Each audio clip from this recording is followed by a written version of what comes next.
Pemirsa, Badan Meteorologi, Klimatologi, dan Geofisika BMKG menyampaikan peringatan dini mengenai potensi munculnya gelombang tinggi di sejumlah wilayah termasuk Selat Bali. Gelombang tersebut berpotensi terjadi pada Jumat 9 September dan Sabtu 10 September 2021. Dikutip dari kantor berita Antara, gelombang tinggi terjadi akibat pengaruh siklon tropis di Laut Filipina.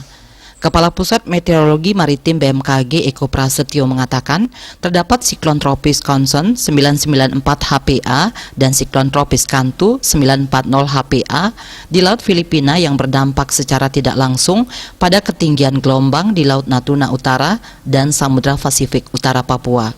Eko menjelaskan, pola angin di wilayah Indonesia bagian utara dominan bergerak dari tenggara barat daya, sedangkan di wilayah Indonesia bagian selatan dominan bergerak dari timur tenggara dengan kecepatan 5-30 knot dengan kecepatan angin tertinggi terpantau di Laut Cina Selatan, Laut Banda, Laut Arafuru, dan perairan utara Jayapura.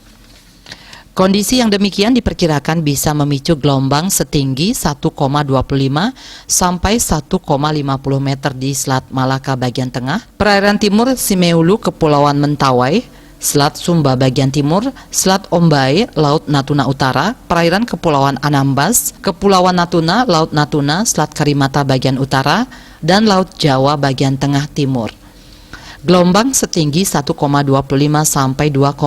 meter juga berpotensi terjadi di wilayah perairan selatan Kalimantan, perairan Kepulauan Kangean, perairan Kota Baru, Selat Makassar bagian selatan, Laut Sumbawa, perairan Kepulauan Selayar, perairan selatan Bau-Bau, perairan Manui Kendari, Teluk Tolo, perairan selatan Kepulauan Banggai Sula, perairan Sorong bagian selatan, perairan Fakfak Amamapare, perairan utara Papua Barat Papua, dan Samudra Pasifik Utara Papua Barat Papua.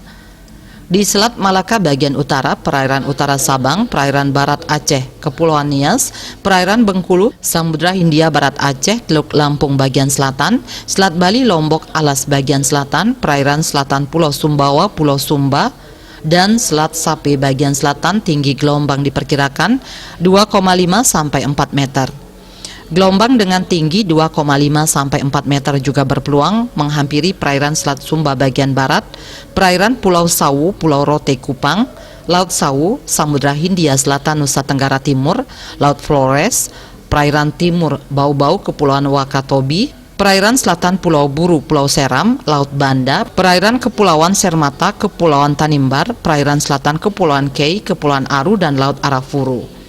Sementara itu, wilayah perairan barat Mentawai, perairan Pulau Enggano, perairan barat Lampung, Samudra Hindia Barat Nias, Lampung, Selat Sunda bagian barat selatan, perairan selatan Pulau Jawa, dan Samudra Hindia Selatan Jawa, Nusa Tenggara Barat berpotensi menghadapi gelombang dengan tinggi 4-6 meter. Eko mengingatkan bahwa gelombang tinggi berisiko mengganggu keselamatan pelayaran dan mengimbau nelayan serta pengguna perahu, kapal tongkang, kapal feri, dan kapal berukuran besar seperti kapal kargo dan kapal pesiar untuk waspada. Karena itu, masyarakat yang tinggal dan beraktivitas di pesisir sekitar area yang berpeluang terjadi gelombang tinggi diharapkan agar tetap selalu waspada. Bali Pos melaporkan.